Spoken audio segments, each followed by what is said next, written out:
got a couple more panels. This has been so fun and so exciting because, we love showcasing content, but we don't often get the ability to bring in our filmmakers, to bring in our experts, to really dig into, the whole creative side of things as well as the inspiration. So this is an amazing panel. That's just one of many.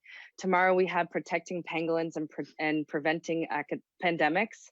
And that's with Habitat XR and with the International Anti-Poaching Foundation, Akashinga, as well as the Swalu Foundation, featuring Damian Mander, Ulrico Grech-Kumbo, and Wendy Pineno. And this is all available on earthxr.org, so you can access it there. We're on channel 3 in case you get a little lost. There's 4 channels going simultaneously on the live feed.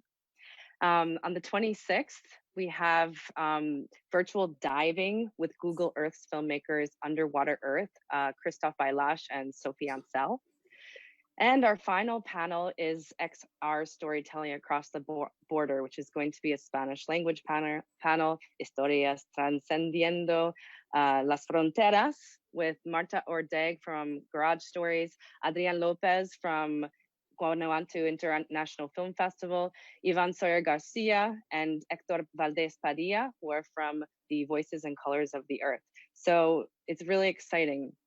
Another thing to tell you about is that, we've done our best to really continue to support our filmmakers and to support people at home by updating our website to include all these different links where you can go and find out more information as well as watch some of this great content that's available online. So please check out earthxr.org.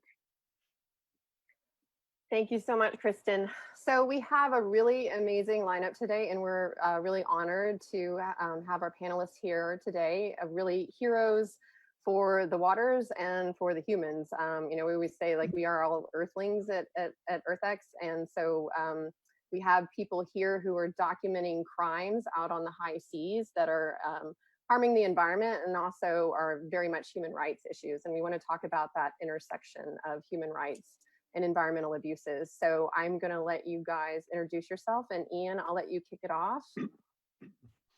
My name's Ian Urbina. I'm a journalist, and I wrote a book called The Outlaw Ocean, which is a journalistic project that explores the 2/3 of the planet that's water, and quite specifically looks at the diversity of lawlessness that occurs out there.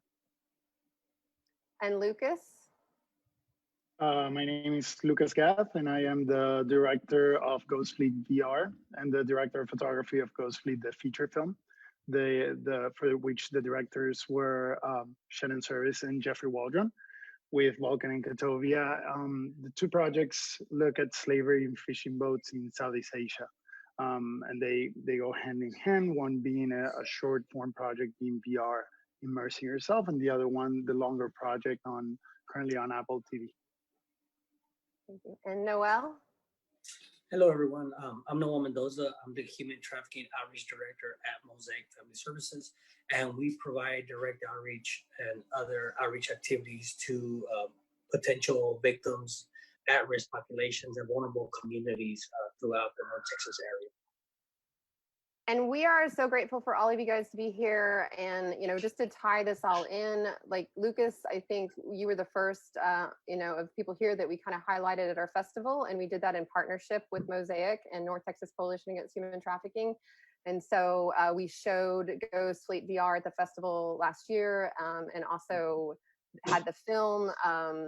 And then we kind of aligned again around Oceans Week with the additional work you were doing, taking it on the Peace Boat. And then Ian, I met you at Oceans Week. And then, it was like, we saw you at the Parlay for the Oceans. And then we were like so impressed with everything that we brought you into Arcadia Earth to be part of our Climate Week project. And then Noel, we have, I've worked with Mosaic for a really long time, on the anti-trafficking. And then when Ghost Fleet came up, it actually gave us the opportunity to tie in this issue of human rights along with, environmental abuse. And Ian, you have the kind of the broadest overview of this issue. So we're going to start with a video.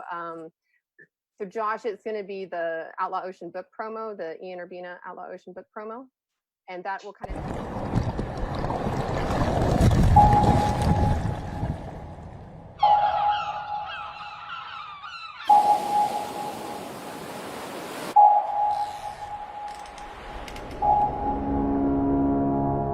I think of the ocean as this space that has been kind of a metaphor for freedom, and it still is that. You know, it is a place that people go to escape rules and escape government and escape other people because it's so expansive. But those very allures of the space are what has made the ocean a scary place.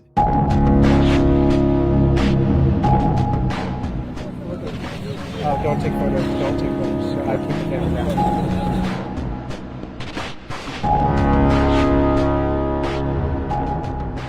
Few places on the planet are as lawless as the high seas. The ocean is a place of amazing beauty, but it's also this dystopian realm where severe inhumanities occur, and often with impunity.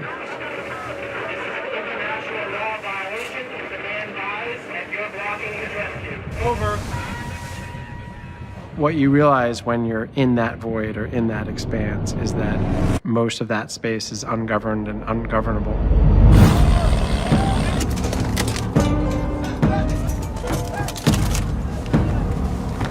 There are few laws, and what laws exist are murky and overlapping and contradictory.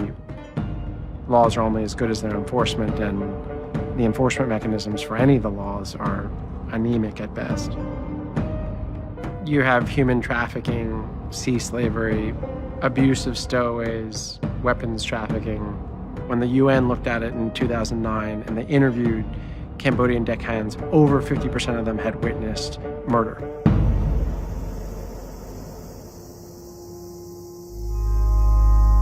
A lot of the forced labor that end up on these fishing boats are trafficked migrants and are very poor and easily taken advantage of. One mariner summed it up as, this line of work is like jail with a salary, except the salary is not guaranteed.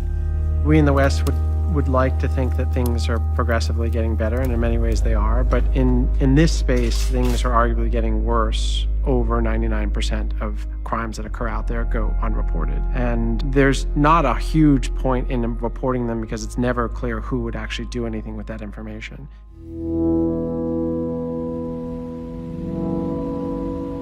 I think if there's anything to be learned about human nature from the Outlaw Ocean, it's that we all have this visceral capacity to behave in ways that we thought civilization had stamped out. There's a vanishingly thin line between civilization and the lack of it. And I think the exploration of this frontier is an attempt to look at how thin that line is and what's on the other side.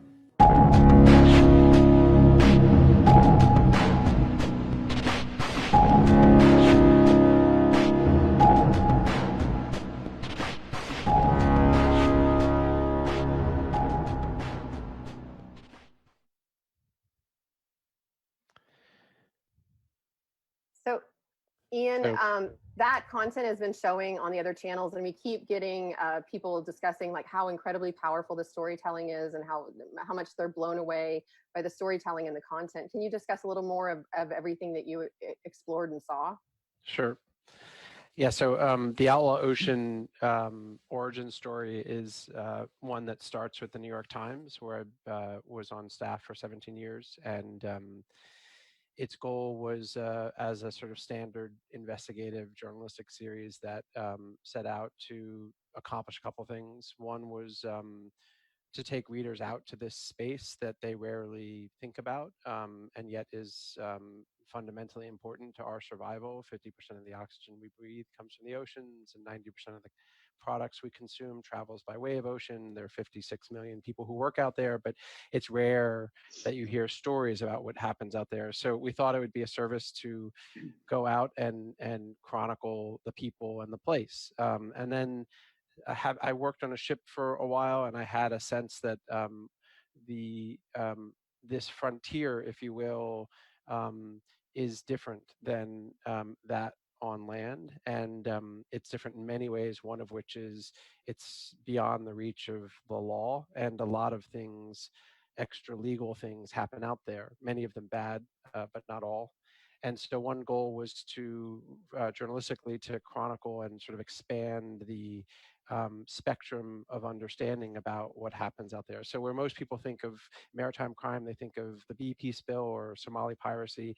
And what the series and ultimately the book set out to do was to show them that there's a diversity of other human rights, labor, and environmental abuses happening out there. And it covered, the murder of stowaways in the post 9/11 moment, and arms trafficking, and the pervasiveness of private maritime security guards who operate with impunity, sometimes killing, sometimes even on camera, and yet no governments seek to investigate or prosecute.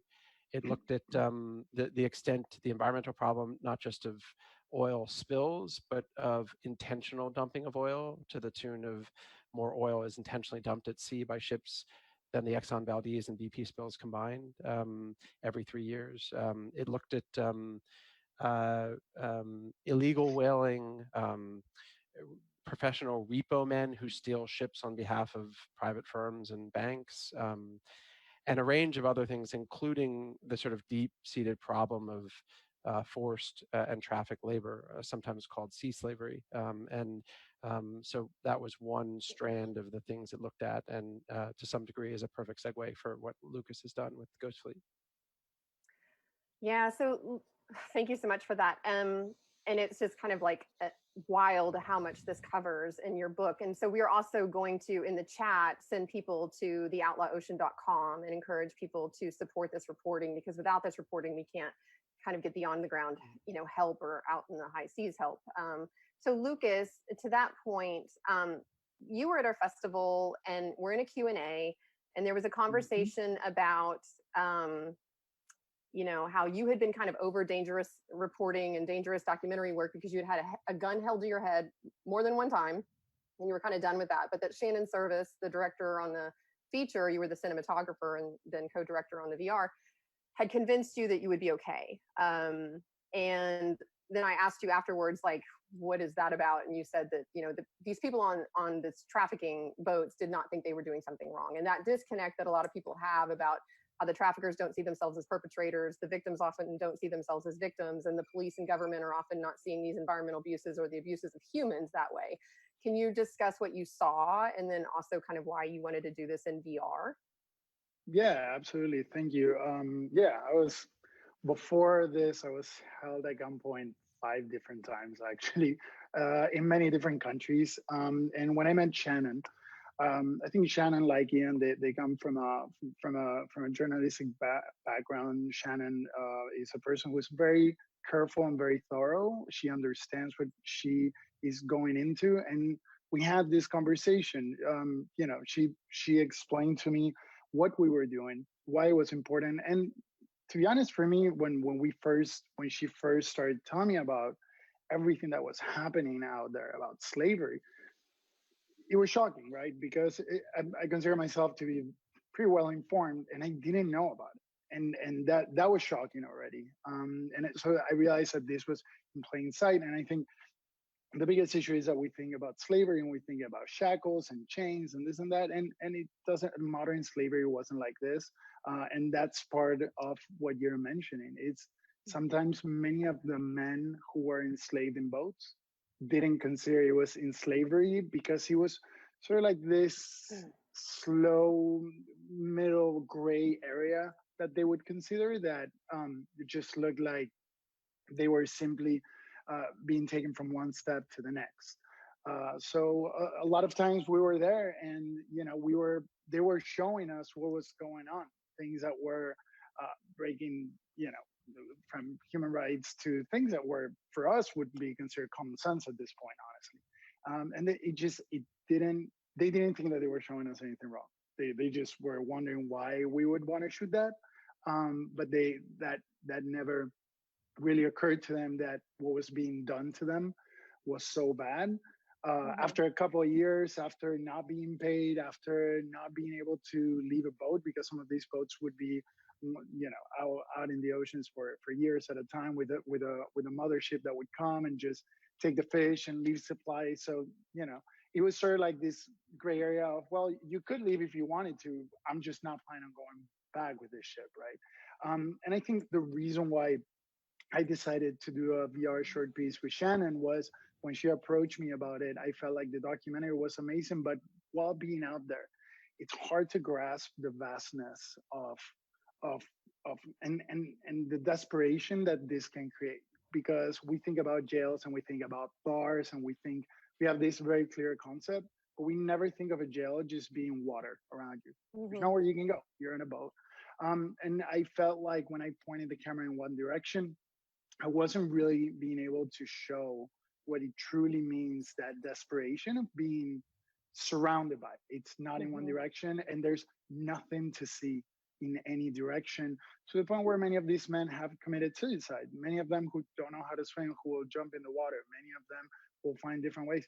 And because of this, we thought that an immersive piece was important. I personally don't think that VR is for every story, but for this one, it was able to help us generate empathy and understanding of an issue that is in plain sight, but it's harder to treat because the shackles and the bars aren't there. And that ties into, like, Ian, you have a chapter in your book called Jail Without Bars. And like, having grown up around the beach, I remember my stomach kind of dropping when I heard that, because to me, the beach was always this source of nourishment, and it was like home and not something violent. And but what you both have done so incredibly in this, is kind of through the storytelling and through the visuals, has kind of made the unwatchable watchable. Like, this is horrible stuff happening, but the cinematography and the storytelling and everything is so extraordinary. So on that note, I'm going to, Josh, let's go to the Ghost Fleet trailer with Fatima, and we'll show kind of like some of that beautiful cinematography that goes along with this harsh content.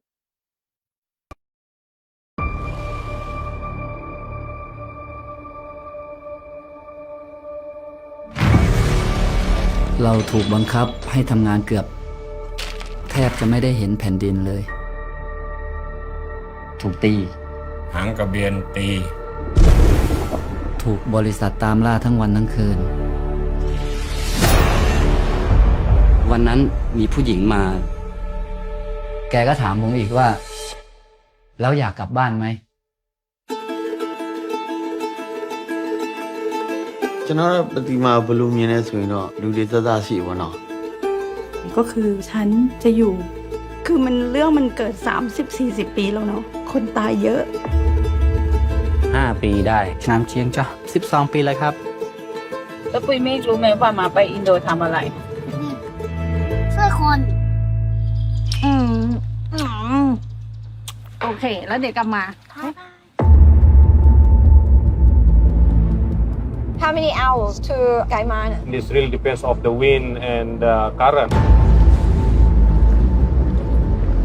ลูกเรือคนแรกเนี่ยเขาก็จะบอกว่าเพื่อนเขาอยู่ไหนไม่ได้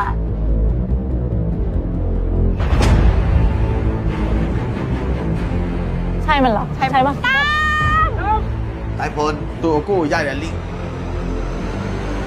ที่เบซิน่าเนี่ยเขาไม่ชอบเราอยู่แล้วล่ะเพราะว่าเราไปรู้မြန်မာပွဲစားရယ်လမ်းတရဲရယ်ပလိတ်ရယ်တူတူအလုံးလုံးส่งคนมาด่าตะคอก I know people has been killed because this issue เฮ้ยนั่นอีกคนนั่นไงมอเตอร์ไบค์อีกคนนึงอยู่ตรงนั้นทำอะไรกันล่ะไล่จัง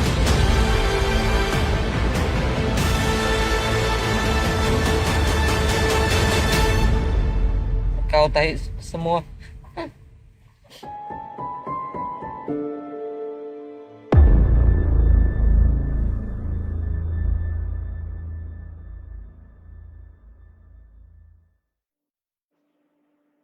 So Noelle, following up to that, Mosaic and the North Texas Coalition Against Human Trafficking do amazing work in a local way, which, people can find organizations like yours around the world for ways that, after people see content like this, they might not know how to help or what they can do. Can you speak to how, organizations like yours can help victims in these situations?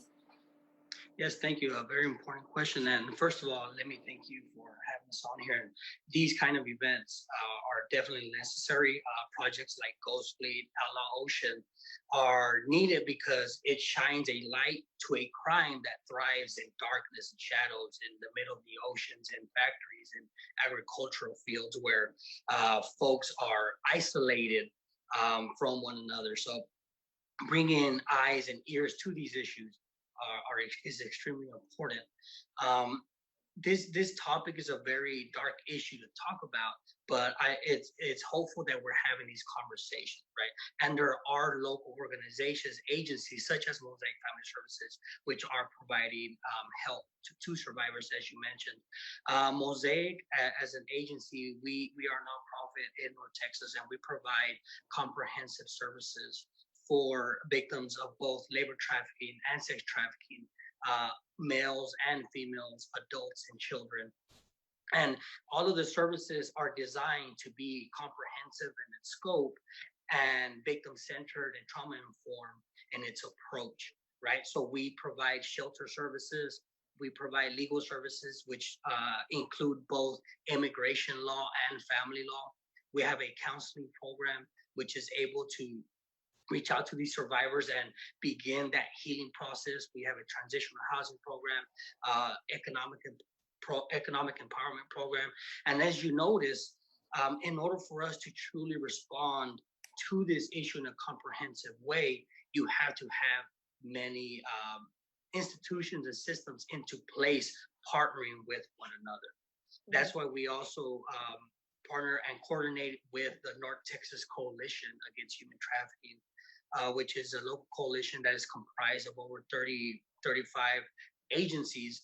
And it is those partnerships that allow us to streamline either communication, information sharing, services procurement, all for the benefit for the survivor, right?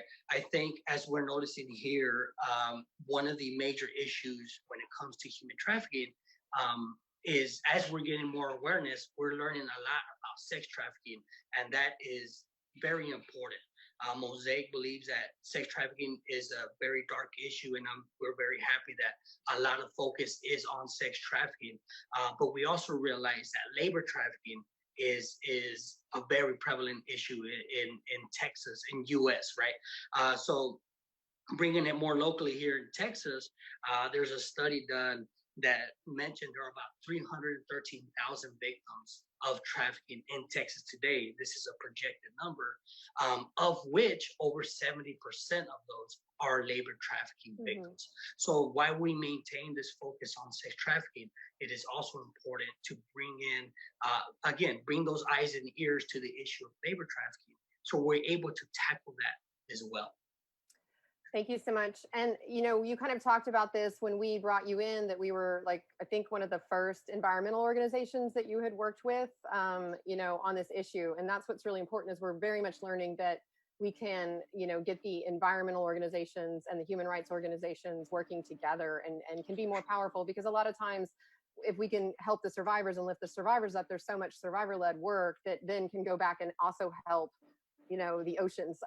And going back to you, Ian, you know, you also cover in your reporting a lot of organizations that EarthX Film and EarthXR and EarthX have worked with a lot: Sea Shepherd, Greenpeace, the Cousteaus, and you've taken a really unique approach to, you know, your music project to showcase some of that. And we'll show a little bit of video about that in a minute. Can you discuss like how you came up with that concept and how it's helping get this? I mean, 250 artists is amazing, and the reach, you know. Yeah, so the music project is an oddball creation. The thought, it sort of grew from this basic thought, which was, why should movies be the only thing that have a soundtrack? Why can't a book have a soundtrack? And then the thought was, well, we have 5 years worth of footage, much of it from fairly thorny situations and, you know, intense contexts, and that a lot of which produced really interesting textured sounds. So machine gun fire in Somalia, or chanting Cambodian deckhands on the South China Sea, you know, radio captains yelling at each other.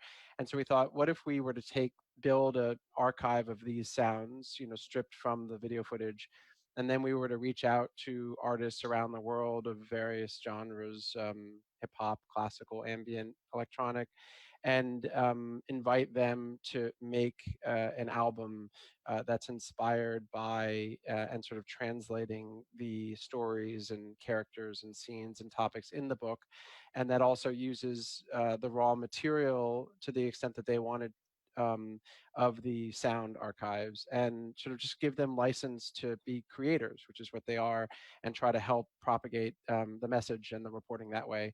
And I thought it would be maybe 5, 6 artists, and now it's grown to this global thing, which has 320 artists from 60 countries and a combined listenership of 70 million. So it's been really amazing, and and we're rolling out new albums every 2 months. And it all is paired. The music is paired with footage from the reporting, as just a sort of alternate way of, in some ways, hijacking Spotify and Pandora and turning them into journalistic outlets. So we are going to show the Deosos video next to kind of highlight the Sea Shepherd work that you covered with this. Great. So Josh, you're gonna roll.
So Lucas, we wanted to talk next about kind of what Ian was speaking to, like the incredible reach that some of these projects have. And you did phenomenal work with the VR to get the word out. And Mosaic and North Texas Coalition were some of our local partners that were able to share the content online. I was talking to Vulcan the other day, and they were saying that it was like viewed over 1 million times. And so that content sharing is super important too.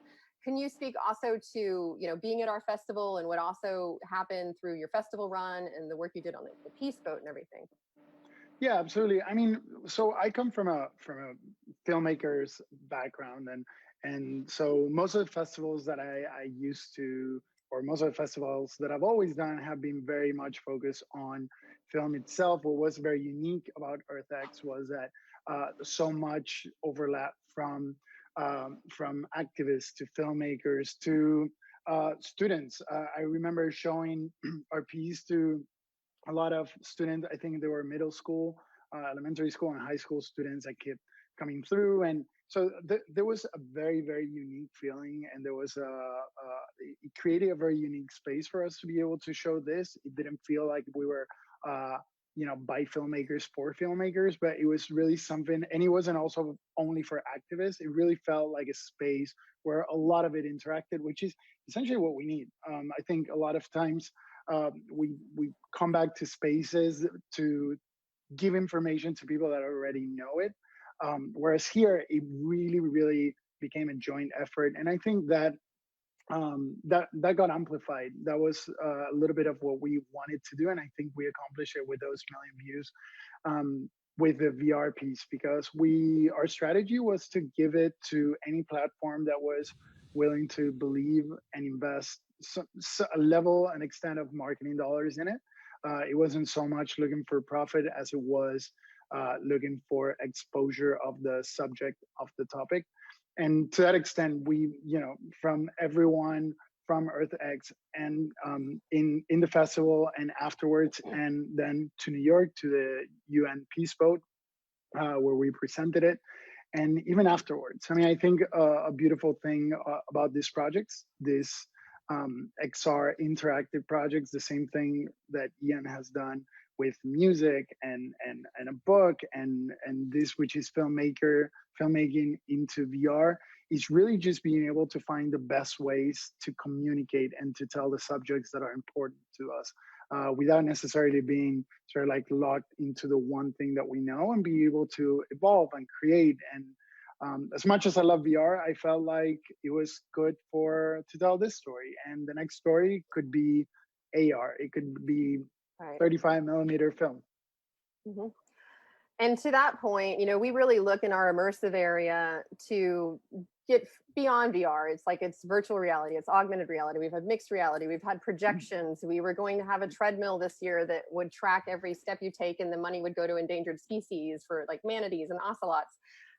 So, we're bummed about some of that stuff that can't happen in person. And we were, when we heard the Outlaw Ocean Music Project, everyone was so blown away with that lineup that we were like, what can we do with this? And you had all this cool video content. And so we decided that, we were going to show this in kind of like a silent disco style, and people can put on headsets and, watch the content while they're listening to it. So we will show a little bit of what we, had planned for the festival next, with a couple of videos. So Josh, we can cue up the Nadav and the Bollier. And then after that, we're going to go into take actions and show everyone who's watching like some ways to support everyone here in the projects, to support the Outlaw Ocean, to support Ghost Fleet, and to support Mosaic and North Texas Coalition.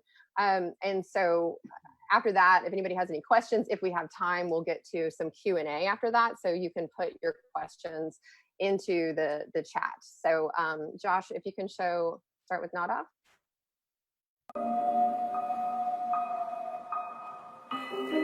An age shall come after many years when the ocean will loose the chain of things.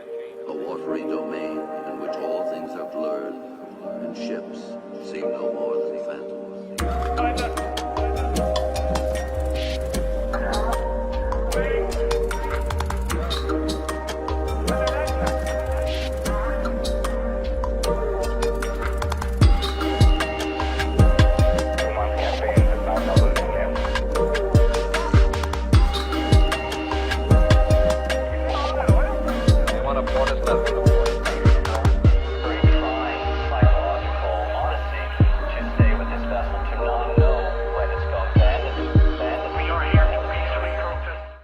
I got involved in the project when Ian reached out. I looked into what he did and the way the project would come together, and I thought it would would be like a very interesting way of working with his audio to begin with, next to the story that goes behind it. So I started going through the audio material present, and I remember one of the first things that grabbed my attention was those Cambodian boys singing on those fishing boats, and I instantly knew like this could work really well, you know, using that audio and bringing it into music.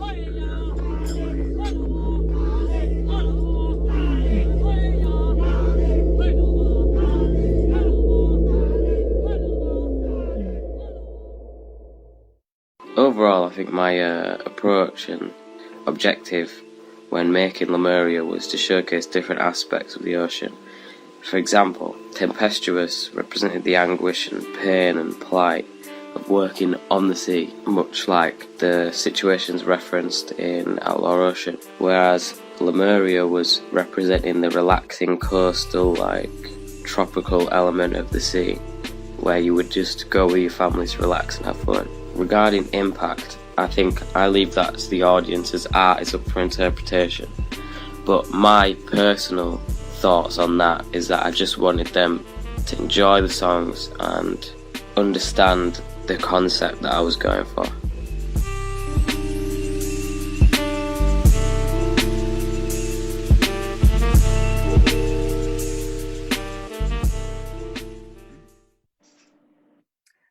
Thank you all for still being here with us. We are now going to go into some ways that people can help support these projects. If you're watching at home, we always as a festival want to push impact, that you know, these issues can be really kind of hard to look at sometimes. So we're always trying to find ways to tie in our audiences so that they feel like they can donate or volunteer or help spread the word. So we're going to start with Ian and go to his website to show, you know, what you would see if you went to the outlawocean.com, the reporting, the music project, more about Ian and reviews, and there's like a way to donate. Ian, can you speak to this? You mentioned before the importance of this journalism and to, you know, this journalism being funded. And can you talk a little to that? Yeah. So I think what's different about the offshore realm is that there's very little journalism coming from out there. That's what made the Ghost Fleet stand out and Outlaw Ocean stand out.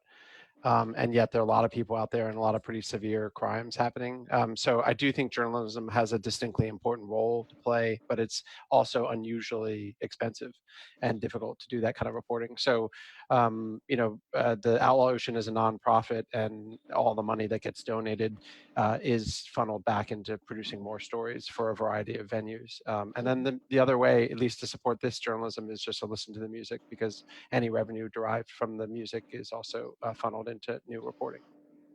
And it's an amazing lineup. And so people can go to Spotify for this. And if you go into the Outlaw Ocean, into the music section. And then, so Lucas, I'm going to take us over to Ghost Fleet. There are some take actions on here about how people can join the campaign, support ethical seafood, and also helping Fatima. Do you want to speak a little bit to kind of what you know that LPN does?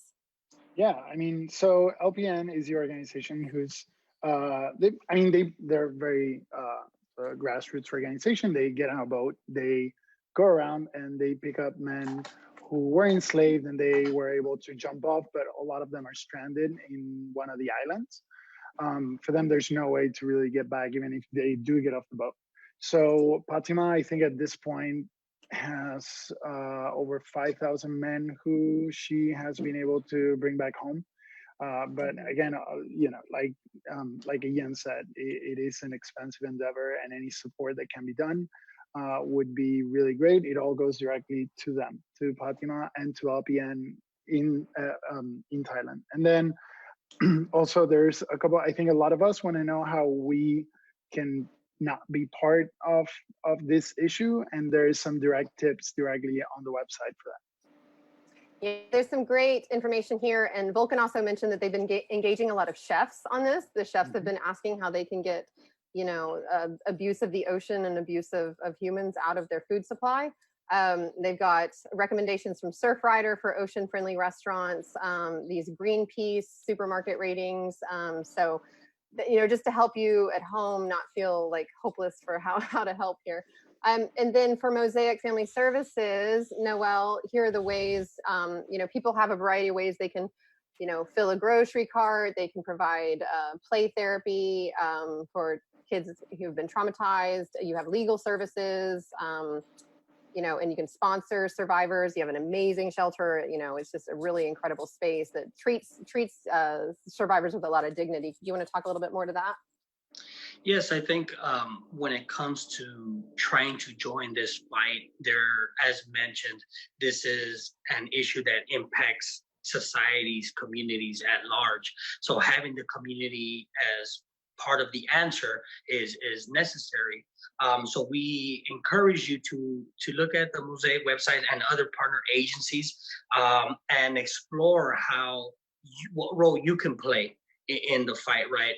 As Tiffany mentioned, we are always looking for donors in different ways people can contribute to the agency, but also if you're a dentist, find out how you can provide free dental services for some of the survivors that we work with. If you're a financial planner, you can do the same, right? If you're a passionate community member, find out and explore how you could become a volunteer and work at the shelter, just as Tiffany mentioned. We are always looking for passionate people to work with, and this is an issue. Again, it's an issue that we should all work together to tackle. Thank you so much, Noelle. And, to that point, we really want to, encourage people that we understand not everybody can donate. You might not be in a position to donate, but if you can't donate, maybe you can volunteer. If you can't volunteer, maybe you can just spread the word. So, we just try to always find ways to engage people where they are. So I'm going to go to some questions now. What are some of the challenges you've faced while trying to create this content, and how did you adapt to them? Your challenges were huge. So Ian and Lucas, do you want to speak to that? Ian, you want to start? Sure. This is reporting that took about 6 years to produce, so it's kind of a sprawling question. I think just journalistically, the challenge of documenting things at sea is very, obvious. Getting out into the space and sort of staying out there is always a logistical challenge. So to chronicle the story of sea slavery took 2 months of negotiating and working, a photographer and I working our way from boat to boat to boat to get out far enough into the space where there was a certain type of fishing happening, where these sorts of cases were more prevalent. But reporting other issues, dumping of oil or murder of stowaways or arms trafficking, again, one of the goals was to always do it to tell the stories offshore and on site, and it just takes a lot of time and patience and persistence in trying to convince people to carry you out there, and that's why it's so expensive, because all that time is money. Mm-hmm. Lucas, do you want to weigh in too? Yeah, I think a lot of the things that Ian said apply to us as well. A lot of times from those moments where you were just trying to get in a boat, and sometimes, they would say that you could, but then something would change and the weather would change, and then they decided that they were going to leave earlier than what they said, and you had to be on point. And then there's, of course, a safety issue, because even though a lot of the fishermen don't realize that this is a big of an issue as it is, they don't realize that they're in it. The men that traffic them do. And a lot of them, they get picked up in the markets. And when we would try and go and film at the markets, we had to be extremely careful. We had to be mindful. And like I said before, I had a great team. Shannon had been working with Jeffrey on this subject for many, many years. And I was with a responsible team. So I think that did make it a lot easier. And then the technical difficulties of shooting something like VR, which is new. When we shot it, I built the camera from scratch in a way that wouldn't look like a camera, and it was great, and I was so happy. And then on the very first day of the shoot, it fell, and 3 of the 4 lenses broke. So it was, we had to I had to start cutting pieces out of the lenses and order replacements from China. It was I mean, absolutely insane. But I think a lot of this, we talk about it today, but I think some of the photos that we saw of Ian on his website, I relate a lot to it. I mean, a lot of it is just being out there and having to figure things out and tumble from one situation to the next and be responsible while doing it. Yeah, that reminded me too, because I was talking to Jeff Abramson before, who is on our advisory council. Jeff is wonderful. He used to head up Discovery VR, and he's consulted for Sundance and Tribeca, and works with Vulcan and helped on this whole campaign. And he was talking about, he was like, you need to talk to Lucas because he's done this over and over again and he'll just make it happen. Like he was like, he already had so much to do with the cinematography and then he took on the VR in addition to that. And I was like, well, this is perfect because Ian does a million things too. So we've got two guys that really know how to multitask. This is a great question. Kind of aligned to our festival. How does the issue of human trafficking and modern day slavery intersect with climate change? And I could Ian, jump do you at want that. to? Yeah, I mean, there are a lot of different ways to come at this. I mean, one of the most central one, at least in the issue of sea slavery, is A, the problem of overfishing, B, the problem of climate change. Both of those things have caused a collapse of near-shore fish stock. So where it used to take, a week to fill your hold on a ship, it now might take a month. And you would have to go much further out at sea to catch a bare minimum economically to be a viable fisherman. And going that much further out has other consequences in terms of the cost of fuel, and all of these cost factors conspire to make it a less profitable industry. And what that conspires toward is a greater use of forced labor and traffic labor, and labor that you end up never paying at all, because you're trying to cut corners on cost. So climate change has a direct impact on the environment, and then the environment becoming more strained has a direct impact on labor and human rights concerns. And I wanted to kind of one thing that kind of I meant to mention earlier too is when we say labor trafficking, a lot of times this is kids. Like the ages that you both report in this are very, teenagers. And it's just, I want people at home, and Noelle, when we work with you all, we see this is hitting children a lot too. So when you think about the aftercare needs, it's, even more relevant. So another question about the issues and take actions. What are some important partnerships and efforts that are helping the cause globally?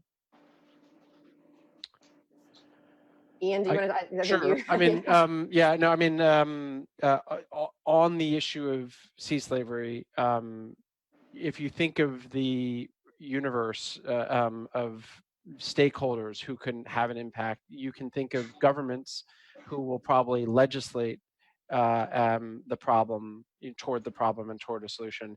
And then you can think of market players, so big companies, big buyers of fish, and then you can think of the individual consumers. Those are your three categories of big players.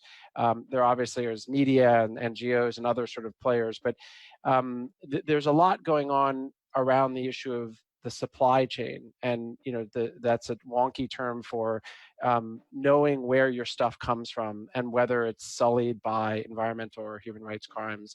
And companies have gotten away for many decades now with decidedly not knowing their supply chain and sort of outsourcing a lot of the production because it comes to them cheaper that way, and they look the other way as to what might be happening to make it so cheap. I think there's a lot of consumer pressure, government pressure, and now corporate pressure to fix that and get more accountability in the supply chain. And that's, again, where you see these different stakeholders trying to work together using satellites or using blockchain or using onboard cameras, lots of different ways to try to actually build the chain back so that you can know from hook to plate that there was no sea slave or 13-year-olds, or illegal shark finning involved in any of that process. And I'm going to let Noelle, you speak to this a little bit. And just because we're getting closer to the end, I also, and before I forget, shout out to our team behind the scenes. So I want to thank so much Tammy Lynn Gilmore, who's been kind of wrangling and keeping us on point, producing all of this tech. Joshua Butler, who's been our tech guru behind the scenes, and Maddie Breddy, who gets us all the content and, you know, uploads websites and everything like that. And of course, Kristen Gutkunst, again, to our co-programmer. So Noelle, on that point too, you've spoken about like supply chain and these other things that people can, you know, go to, but you on the coalition have this whole, like, it takes all these partnerships to make this stuff happen. Can you speak to that? That's exactly right. I think something that's I've always liked to say, think globally and act locally. Because there's so much awareness about this issue going around globally, we're starting to bring a lot of light to this crime. Partnerships are being developed based on that awareness. So we have partnerships within the North Texas Coalition, which reach across various sectors, including law enforcement at the local, state, and federal levels. We have social service providers. We have faith-based communities. Again, you have partnerships across the board that, again, serve for all of us and benefit the survivor, and it ensures that the work that we're doing is trauma-informed and victim-centered. Sometimes, as you can imagine, different institutions have different goals set out for them. So what should drive decision-making in those circumstances? It should be the needs of the victim and survivor, right? So as you mentioned, the partnerships are key, and that's one thing we encourage you is to always reach out to local agencies, whether it's law enforcement, social service providers, faith-based communities, whatever it may be. Reach out to those agencies and figure out how you can join this fight. Thank you so much. And kind of like one of the next questions that had come in was like how governments are leading on this. Lucas, did you want to speak to the partnerships you've had? Because like Vulcan, you know, like that's everything that happened with you all. That's how the reach happened.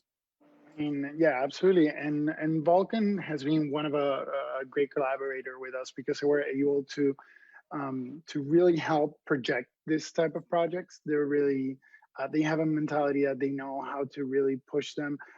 Even some of the, you know, not only what we've done, but they've done projects where they're tracking boats through satellites. They have been working through a couple of blockchain projects. They talk to governments. The film was, I don't know if it finally did, it was going to be presented before all this started at the White House, pretty much. And it's being shown in Southeast Asia, in many countries. So there's definitely a lot of work that we're doing from that grassroots level and those associations, but there's also been a lot of that wider, larger understanding. I think both are really needed. We presented at the United Nations Peace Vote. We presented in New York at the United Nations, where Tan Lin, our main character, was able to go and was able to stand there last year, which was an amazing moment. And he was able to tell his story. And that's what we needed. We needed people like Tan Lin to be able to come into the United Nations in New York City and talk and be able to tell their story, because his story is the story of thousands of men today. And that's exactly why we do this work. So that's a perfect moment to end on, because I know Josh is going to cut us off in just a second, so we don't have time for any more questions. But, you know, we at EarthX Film and EarthXR, this is why we do this work, is because we love working with, you know, organizations like you and projects like you all, because we know that it eventually does go to that UN level sometimes, and we can really impact policy. And I know when we were there that week and had seen those talks, everybody came out of those saying that it was just the most moving thing, and that it had such an incredible impact on them. So thank you so much, Ian. Thank you so much, Lucas. Thank you so much, Noelle. Thank you so much, our team behind the scenes, Kristen, Tammy, Josh, and Maddie. We appreciate you all so much. And so Josh is going to take us into some video for the next things up on our virtual fest.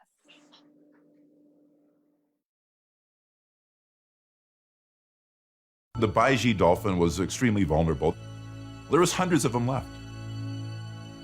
I mean, I thought, well, there's enough out there. Somebody's going to do something to save this animal. This animal, it wasn't just the last of its species, it was the last of an entire family of cetaceans.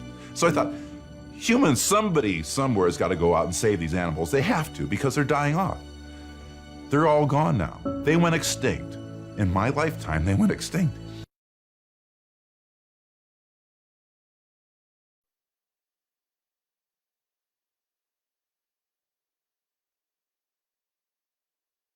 Before we launch, I want you to take a good look around. It's beautiful here, don't you think? Now, you may not recognize it, but take my word for it, this is your home. Here we go. Take off in 3, 2, 1.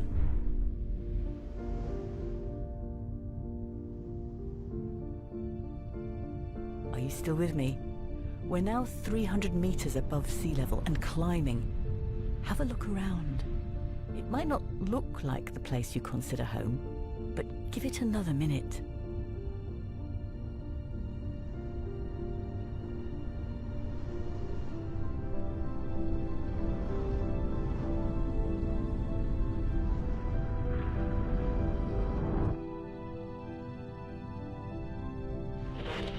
You're now 100 kilometers above sea level and officially in space. Let's find a good place to stop.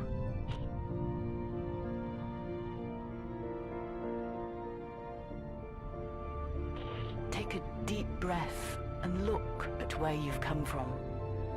Do you recognize it now? You can no longer see the lake, the beautiful trees, or the green grass. But now you see why it's all part of the place that is our home. This amazing planet we all share.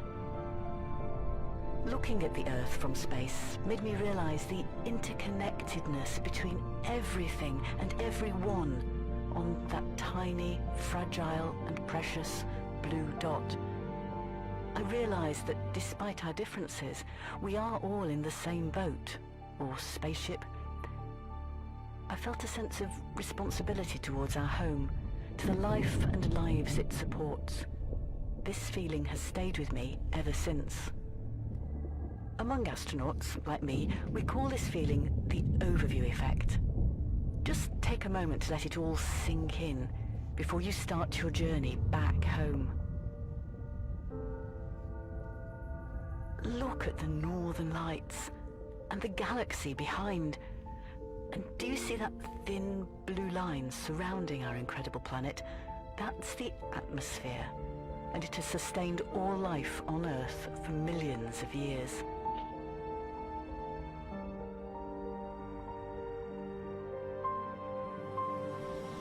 Earth is an extraordinary place. But lately, our way of life has become a threat to the very home we depend on. We have upset the balance within our environment and caused the climate to change. We need to take responsibility, not just for causing it, but for fixing it. Because it's not enough just to love our home. We need action. Let's go back.